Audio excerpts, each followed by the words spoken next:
नमस्कार दोस्तों, आप सभी ने सिख दंगों के बारे में सुना होगा, आपने गोधरा कांड के बारे में भी सुना होगा। पर क्या कभी आपने सुना कि त्रिपुरा के मडाई गांव में एक सुबह यानी कि 8 जून 1980 की दशक में एक बहुत बड़ा नरसंहार होता है, जब कई सारी गर्भवती महिलाओं के पेट को चीर दिया जाता है, छोटे छोटे से बच्चों के शरीर में भाले डाल दिए जाते हैं, यहाँ तक कि कई सारे पुरुषों के सिर को काट दिया जाता है, कई सारी महिलाओं के साथ में रेप तक होता है और कई सारे बुजुर्गों के एक एक अंग को काट दिया जाता है। उस सुबह अगर चारों तरफ कुछ दिखाई दे रहा था तो लाशों के ढेर दिखाई दे रहे थे और उसी के चलते अमृत बाजार पत्रिका ने अपने एडिशन में, अपने आर्टिकल में लिखा कि यह घटना वियतनाम की माई लाई घटना से भी बहुत बड़ा नरसंहार है। तो आइए जानते हैं त्रिपुरा के इस नरसंहार के बारे में। और इसी नरसंहार के बाद में त्रिपुरा आदिवासी लोगों के द्वारा कहा गया कि हमें एक अलग स्टेट चाहिए जिसका नाम होगा ग्रेटर त्रिपुरा लैंड। तो आइए जानते हैं इसके बारे में कि यह घटना क्यों घटित हुई। मेरा नाम है अंजलि और मैं आप सभी का स्वागत करती हूं एग्जाम नारी के यूट्यूब प्लेटफॉर्म पर। ये देखिए भारत का मैप है और यहाँ आपको दिखाई दे रहा होगा, ये है त्रिपुरा।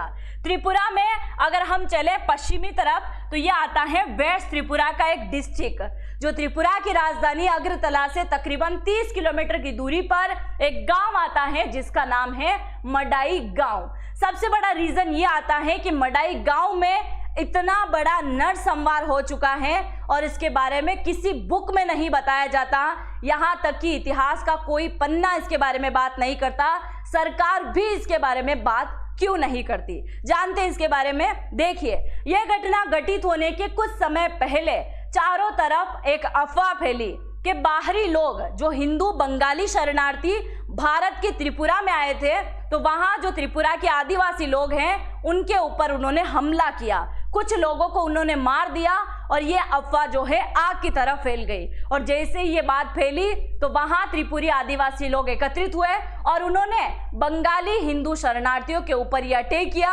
और उसी अटैक के दौरान कुछ ही घंटों में 400 से 800 लोगों की मौत हो गई। और यह आंकड़ा जो है आज भी क्लियर नहीं है कि उस समय कितने लोगों की मौत हुई थी। दरअसल हुआ क्या था, जब 1947 में बंटवारा हुआ तो बंटवारे के टाइम में कई सारे लोग जो है भारत से पाकिस्तान गए और कई सारे लोग पाकिस्तान से भारत आए। तो उस समय जो है कई सारे लोग उस त्रिपुरा में भी जाके बसे जो कि हिंदू शरणार्थी थे। एक तो 1947 में आए और फिर जब बना बांग्लादेश तो 1971 में भी आए, यानी कि 1947 से लेकर 1971 तक त्रिपुरा में कई सारे हिंदू बंगाली शरणार्थी बन के आए और वो धीरे धीरे वहां पे बसने लगे, वो वहां पे रहने लगे। और एक समय ऐसा आया कि इनकी जनसंख्या ज्यादा हो गई, यानी कि त्रिपुरी जो आदिवासी थे इनकी जनसंख्या कम हो गई, जो बाहरी शरणार्थी बन के आए थे इनकी जनसंख्या ज्यादा हो गई। और उसी के चलते आदिवासियों के मन में डर सताने लगा कि आने वाले टाइम में हमारी आर्थिक स्थिति कमजोर होगी, हमारी सांस्कृतिक स्थिति पर भी इसका प्रभाव पड़ेगा, हमारी राजनीतिक स्थिरता भी कम होगी। और उसी के चलते ऐसी घटना होनी थी। इनको लगने लगा था कि इन लोगों ने हमारी जमीनें छीन ली। लगना क्या है, ऑलरेडी इन लोगों ने जमीनें छीनी, क्योंकि त्रिपुरा इतना सा बड़ा है और रहने वाले लोग इतने हो जाएंगे, तो पहले से ही जो लोग यहाँ फैले हुए हैं उनकी जनसंख्या तो कम है, क्योंकि उनका वैसे ही उन्होंने वर्चस्व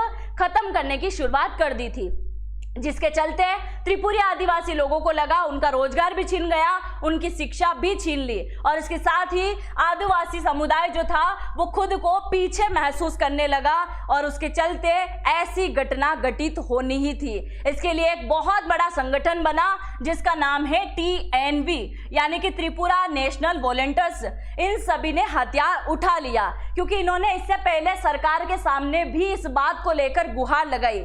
जब सरकार से कुछ रिएक्शन नहीं आया तो उस समय क्या हुआ था, भारत के अंदर तो चुनाव प्रचार प्रसार चल रहा था, एक तरफ वोट बैंक की राजनीति हो रही थी और एक तरफ इन लोगों का हक छीना जा रहा था, जिसके चलते लोगों ने परेशान होकर खुद ने ही हथियार उठा लिया। इनका मकसद था बाहरी यानी कि बंगालियों को त्रिपुरा से बाहर निकालना और एक अलग आदिवासी राज्य बनाना, जिसको लेकर इन्होंने आज भी मांग करी है और ये चाहते हैं कि जितने भी त्रिपुरी आदिवासी यानी कि त्रिपुरा के अंदर, मिजोरम के अंदर, बांग्लादेश के रंगपुर के अंदर और म्यांमार के अंदर जिन जिन इलाकों में त्रिपुरी लोग फैले हुए हैं उन सबको एक करके एक अलग राज्य बना देना चाहिए, क्योंकि 1947 से लेकर 1971 के दशक के दौरान इनकी जनसंख्या जहां 100 हुआ करती थी, जैसे जैसे इन बंगाली शरणार्थियों की जनसंख्या बढ़ी वैसे वैसे इनकी जनसंख्या 100 से सीधा 30% पे आ गई।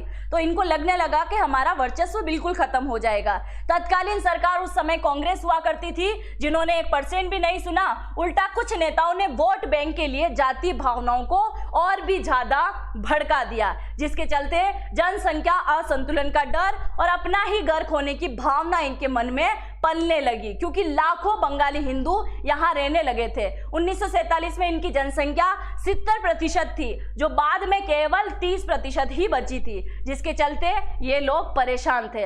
और इससे भी ज्यादा शॉकिंग बात ये थी, जरा देखिए, इनको डर था पहले से संस्कृति भाषा को लेकर। बंगाली शरणार्थी अपने साथ अपनी भाषा, रीति रिवाज, त्योहार, प्रशासनिक शैली सब साथ में लेकर आए थे। उसके बाद त्रिपुरा के अंदर क्या हुआ, राज्य की प्रशासनिक और शैक्षणिक भाषा बंगाली बन गई। सोचो जरा, अगर आप भी हिंदू हैं और आपके आसपास जितनी भी जमीन है वो आपकी है, वहां अगर आपके पास में कोई हिंदू ही उस जमीन पे कब्जा कर लेगा तो क्या आप वहां कब्जा करने दोगे? यहाँ कोई भड़काऊ बात नहीं है, यहाँ अगर सीधे हक की बात करें तो क्या आप अपना हक किसी और को दे दोगे?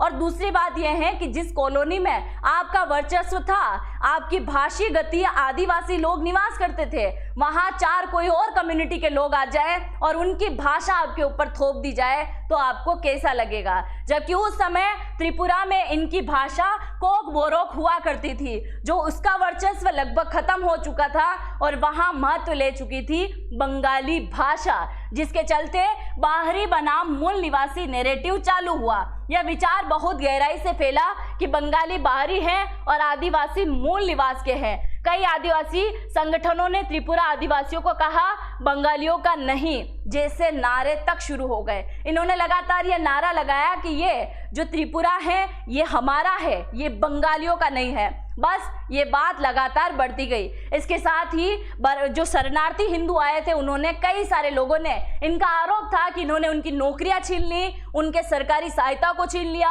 उनके स्कूल कॉलेज तक को छीन लिया गया। एक ऐसी घटना जो कि इतिहास में शायद ही कोई व्यक्ति जानता होगा। क्या इससे पहले आपने कभी इस मडाई जो नरसंहार है इसके बारे में सुना था या नहीं? क्योंकि आज भी कोई भी मीडिया इस बात को कवर नहीं करता है कि उस समय त्रिपुरी आदिवासी लोग कितना ज्यादा परेशान हो गए होंगे, क्योंकि त्रिपुरा पूर्वोत्तर का हिस्सा है और भारत की मुख्य धारा है। मीडिया में पूर्वोत्तर की आवाज ही नहीं थी। कुल मिला के बात यह है कि भारत के जो 7 सिस्टर है आज भी वो कहीं ना कहीं पिछड़े हुए हैं। भारत के उत्तर पश्चिमी राज्यों में जितना विकास आपको देखने को मिलता है, उतना काम कभी भी भारत के पूर्वोत्तर राज्य में आपको नहीं देखने को मिलेगा। हो सकता है इन दिनों सरकार ने कुछ काम करवाया हो, पर अगर इधर के राज्यों के साथ में उस साइड के राज्यों के साथ तुलना कर दी जाए तो आज भी वो राज्य कई गुना पीछे है। सरकार ने एक, वो बोलते हैं ना, सौतेले बच्चे होते हैं, उस टाइप का व्यवहार इन लोगों के साथ में किया, तभी तो वहां की आवाज किसी ने आज दिन तक नहीं उठाई और उसी के चलते त्रिपुरी लोग बहुत ज्यादा परेशान हो गए। इन्होंने कहा कि भारत हमारी बात नहीं सुन रहा है। तभी तो बात बात में ये सुनने को आता है कि ये स्टेट भी भारत से अलग होना चाहता है, वो स्टेट भी भारत से अलग होना चाहता है। जब वो सरकार के सामने बात रखते हैं तो उनकी बात बिल्कुल भी नहीं भूली जाती। दूसरा, नरसंहार जो हुआ था आदिवासी उग्रवादियों के लिए सिर्फ हिंसा नहीं थी, यह बदले और पहचान की लड़ाई बन चुकी थी। बंगाली परिवारों को चुनकर पूरे गांव को जला देना एक सांकेतिक हमला था। ये हमारी जमीन है, ये तुम्हारी जमीन नहीं है, ऐसा नारा तक दिया गया। और उसके बाद लगातार एक ही डिमांड आती गई कि ये हमारा है और हम सब मिलके वापस से एक राज्य बनाएंगे जिसका नाम हम रखेंगे ग्रेटर त्रिपुरा लैंड। बाकी इन लोगों का आज भी शायद हम कह सकते हैं कि त्रिपुरा में चाहे आज शांति हो, पर अगर इस गांव की हम बात करें, मडाई गांव की, तो आज भी उसकी राख ठंडी नहीं हुई है। जब भी उसका चर्चा निकलती है, जब भी उसकी जिक्र आती है, तब वहां की बात बिल्कुल अलग हो जाती है, क्योंकि कहीं ना कहीं त्रिपुरा का कल्चर खत्म करने की यहाँ कोशिश सी की गई है। यहाँ देखिए कुछ संदर्भ भी देखने को मिलते हैं जिसमें कानून होने के बावजूद भी जमीनों का बाहरी लोगों बंगालियों के पास में जाना रुक नहीं पाया। टीएनपी और अन्य उग्रवादी गुटों ने पाकिस्तान की तरह ही रवैया अपनाया, जिससे पूरी तरीके से इन्हें हटा देना चाहिए। बाकी आप जो भी सोचते हो, क्या ऐसी घटना इनको घटित करनी चाहिए थी? क्या जो हिंदू शरणार्थी भारत के अंदर आए थे, क्या उनके लिए सरकार को उचित व्यवस्था करनी चाहिए थी, या इन त्रिपुरी आदिवासी लोगों के बारे में सोचना चाहिए था जिनकी जनसंख्या लगातार माइनस होती रही है? जो भी आप सोचते हो इनके बारे में जरूर से कमेंट सेक्शन में लिखिएगा, क्योंकि अभी कुछ समय पहले ही मैंने आपको एक वीडियो बना के दिया था जिसमें मैंने आप सभी को बताया था कि त्रिपुरा के अंदर हिंदू बंगाली शरणार्थी तो है ही, पर इसके साथ ही कई सारे अवैध घुसपैठिए भी घुस आए हैं और लगातार ये त्रिपुरा के अंदर घुस आ रहे हैं, जिसकी वजह से त्रिपुरा में अगर 70% गांव हैं और गांव के अंदर अगर 70% जनसंख्या है तो उनमें से 30 ही वहां के लोकल हैं, बाकी 70 जो हैं वो आदिवासी है। अगर 1000 लोगों को आप वहां पे खड़े करोगे तो 1000 में से 700 लोग घुसपैठिए हैं, 300 लोग वहां के लोकल है। इस एग्जाम्पल के साथ आप बहुत अच्छे से समझ सकते हैं कि वो लोग कितना बुरी तरीके से परेशान हुए होंगे। बाकी जनता जनार्दन, आप जो भी सोचते हैं जरूर से कमेंट सेक्शन में लिख के जाइएगा, मुझे आप सभी के कमेंट का इंतजार रहेगा। अगर आप चैनल पे पहली बार आए हैं तो चैनल को सब्सक्राइब करना तो बिल्कुल मत भूलिएगा। हम मिलते हैं नेक्स्ट वीडियो में, तब तक के लिए जय हिंद, जय भारत।